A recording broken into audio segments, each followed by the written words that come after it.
everyone, and welcome to The C Word. I'm Stefania Pomponi, one of the co-founders of Clever Girls Collective, and I'm here with Kristy, Sammis, one of the founders. And we are here with Shel Israel. We're so excited. I don't know if you have an intro planned. Yes, we would like to introduce you, Shel. So, first of all, everyone, you can follow Shel on Twitter at Shel Israel, SHELISRAEL on Twitter. Shel and I met recently at the DED conference, and he very graciously agreed to be interviewed for our new series, The C Word. He is a writer, consultant, and speaker on issues related to social media, which is what we do, and business communications.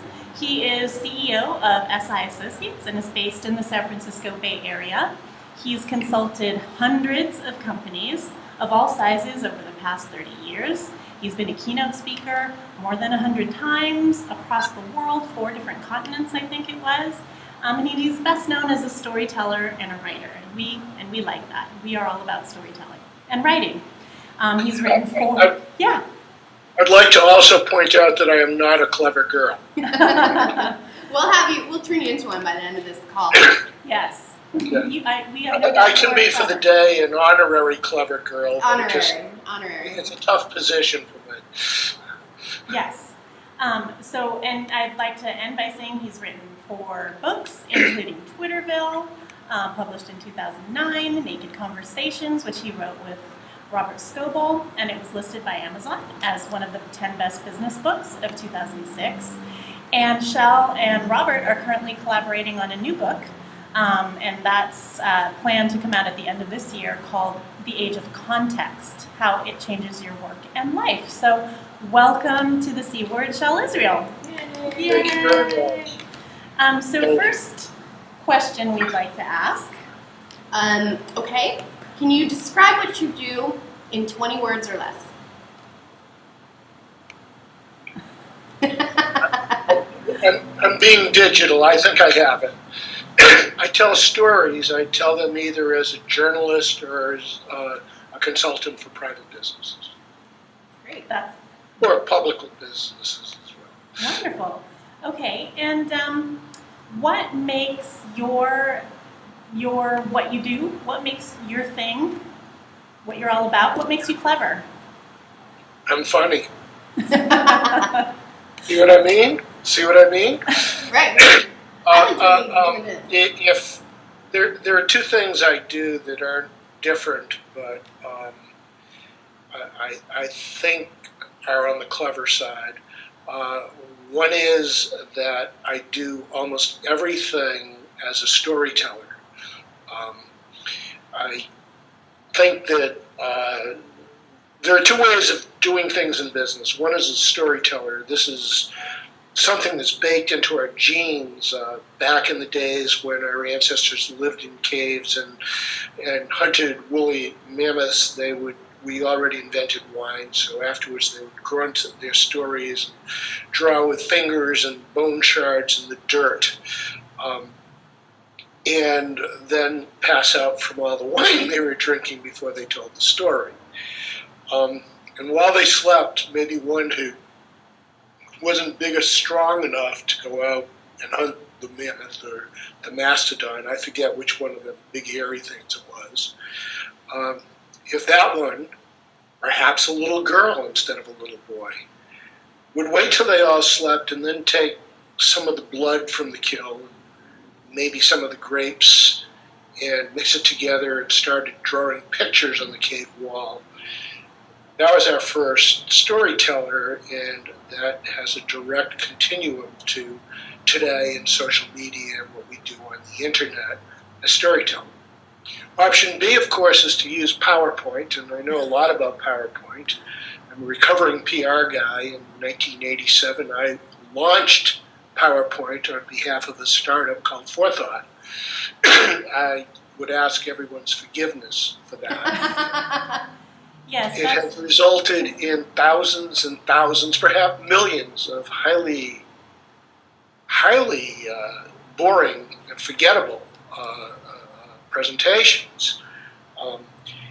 if you think about it, people, our country, our national culture, our religion, everything is based on storytelling. And there are simple stories from the Bible that are passed down from generation to generation to generation, and they're remembered. Can anybody tell you a really cool bullet item they heard in a PowerPoint presentation recently? Can one person do it? No. That's my point. Right. So if that wasn't clever, then I'll come up with another reason. If not, I'll stick with that one. That was good. Okay. Yes, you're apologizing for marketing PowerPoint is I will just take this opportunity to apologize for helping to market auto-tune. I think T-Pain is the only one who is really happy about that. Anyway, okay. So growing up, is this what you pictured yourself doing? I'm going to give a serious answer to that. That all my life I wanted to be a writer. And then everybody who loved me and cared about me, or taught me, or served as a guidance teacher, urged me, don't do it. And they had good reason, because we writers are less than a dime a dozen. We used to be about $1.50 a word, but that was back in the good old days. There ain't no money in it, and you have to do it because you love it. For me, this led to a dichotomy that I wanted to study journalism and writing. And, I was told to study business administration and marketing. I kept swinging from one to the other. I dropped out of college, but back then we had a draft, so I went back into college. And all my life has been about evenly divided from being a writer and hating the vow of poverty, or being a marketer or a consultant or some other aspect of business and doing well financially, but hating the fact that I wasn't writing. So what's the lesson to learn? The lesson to learn is everybody tells you to pursue your dreams, but there's usually a downside to some dreams, and you really need to be pragmatic and realistic about it. That is true. That is sage advice. I'm not getting choked up. I got some sucker. Yeah, I think we're clear now. Okay. Okay. This is typical. What will be a typical C-word kind of question. If you could call yourself 5 years ago and you had 30 seconds, what would you tell yourself about what was going to happen in the next 5 years? Buy Apple. Buy Google. Hold. Fair enough. Yes. Yeah. That solves the problem I just described in the Right, previous it would have solved everything. Yes. Then I can write all I want. You don't like That's it? right. Screw. No bounds of poverty. Yeah. Okay. And then regarding social media, what's one thing that you think everyone is doing wrong? That thing that drives you nuts? They're using it as if it were a broadcast model and not a conversational model. They're pushing out messages, and they're not learning by listening. I am an early advocate of the great promise of social media, and while I don't emulate his stature, I remember David Sarnoff, who was the founder and first CEO of NBC, NBC TV, and he had a dream of bringing opera and theater and classical theater and symphonic music to the masses. And around the corner there was a guy named Bill Paley who took the reins of CBS, and he said, screw all of that, we'll give My Love Lucy and sell them cigarettes and get rich. And if you look back, it's kind of clear that TV had this really great promise, and in the end we said, screw it, let's sell them cigarettes and make some bucks. There is a real danger of this happening in social media.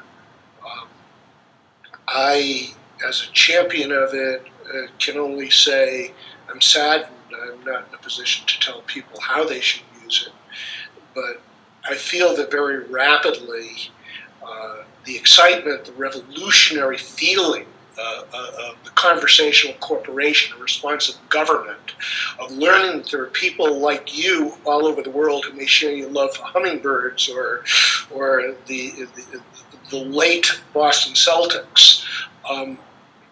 This is going away. Now we're turning it on and we're getting 6 quick tips to be more powerful at blah, blah, blah. Why bother? Let's just go back to watching I Love Lucy, and we would even know when to laugh because they had this little canned laughter to advise us. They didn't have to say LOL, which is kind of a drag. Okay. But how do we stop that from happening?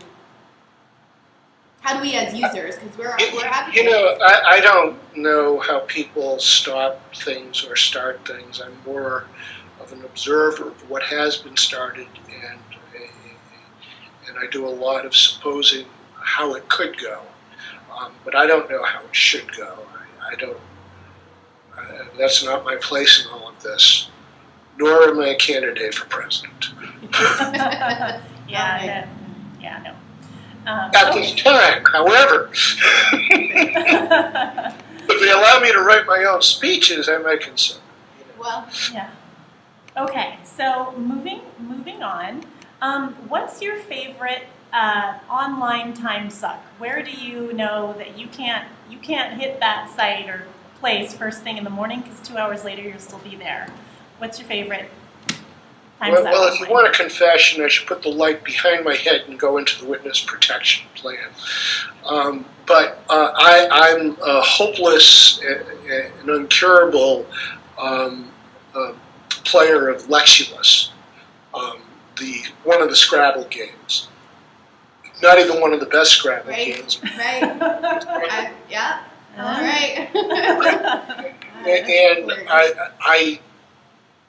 I think that my book would have been done. Don't tell Scoble. Okay. He's next. I think the book would have been done by now had I not be playing this curse into modern.